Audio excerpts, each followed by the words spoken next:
What's going on, guys? Welcome back to my channel. My name is Michael Aranini, and if you're new here, welcome. I'm a real estate investor based out of San Antonio, Texas, and today I'm going to take you through this project right behind me here that we're actually fixing to sell tomorrow. I want to take you through the numbers, show you the after product here, and everything we did to it. So without further ado, let's get into it. All right, guys, so here we are inside the house. This is a little house here in Universal City. Universal City is a suburb outside of San Antonio. It's a 4-bedroom, 2-bath house with a single car garage. And it's just over 1,000 square feet. So this wasn't a big renovation that we did here, not a big house. We didn't have a real big scope of work either that we were doing. But it did take us a while to get this rehab done. We bought it about 6 months ago, and the reason it kind of took us a while is there's a tenant here in the property when we first bought it. So it took a while before we actually got possession of it and can kind of do what we wanted to do here with the place. All right, so getting into some of the renovations, we'll start here at the front of the house. When you come in, we have the living room here. And this house had like this old kind of shag carpet throughout the house. So we got rid of that, put down this LVP, this vinyl plank here in the living room, kind of the dining area here. And then over in the kitchen, we went with the tile flooring, put some gray shaker cabinets, granite countertops, kind of kept it pretty simple, but made it still look really nice. This isn't a high-end home.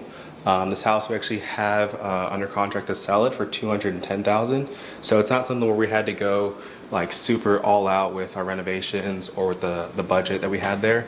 Just kind of making things nice, clean, and ready to go for the next owner. The bedrooms here are kind of all the same. They're all, I don't know, maybe like 12 foot by 12 foot little bedrooms. And like I said, there's 4 bedrooms here in this house. This house has single pane windows, which no one's really a fan of. They're not the most energy efficient. They're not the best with noise. But again, because of the price point, we didn't change any of that stuff. Changed out light fixtures here. We repainted inside and out. One of the more expensive things that we did do, though, is we actually replaced this sub panel that was here. So this had a Zinsco panel, and those are just known to kind of overheat and cause and not trip when they do overheat, and then causing fires. This house also had no ground wiring in it, so what we did is we had to add GFCI protection to every single outlet throughout the whole house to make it safe and up to code. Aside from that, we also went ahead and replaced our main panel that was on the exterior and got new service in there as well too. So it had a good amount of electrical upgrades that we did to this property to kind of bring it up to code and make sure all that was safe. And the other kind of big ticket item we had was the HVAC. This house actually just had window units when we bought it, and I wasn't sure whether or not I wanted to spend the money to put an HVAC in or just try to sell it with just the window units. So I actually put it on market with no central air, and after some of the feedback we got for the first week and a half or so, I decided, you know what, I'm gonna go ahead and put in an HVAC system. So we went under contract kind of subject to us putting in the HVAC system. So that was one of the items we had to do before closing. So we actually just got that done here. So this is our, I guess, secondary bathroom. We actually didn't really do anything here, didn't do much. We refinished this tub that was here. The tile was in pretty good shape, so we just kept it. We replaced the vanity that was here. But besides that, the toilet's the same, wall tile's the same, floor tile's the same. Really just refinished the tub, put in a new vanity, some fixtures, and that was it there. And then over here in the master, the shower, again, the shower is in really good shape. It's nicely tiled, so we kept the tile that was there, just replaced the vanity. The flooring that was in this restroom was not the greatest, so we did replace that and retile that floor. So here outside, there wasn't a ton that we had to do. We actually had a sliding glass door here that wasn't in great shape, so we ended up getting rid of that, putting in a regular door. We had some siding pieces that were messed up, kind of got fixed those.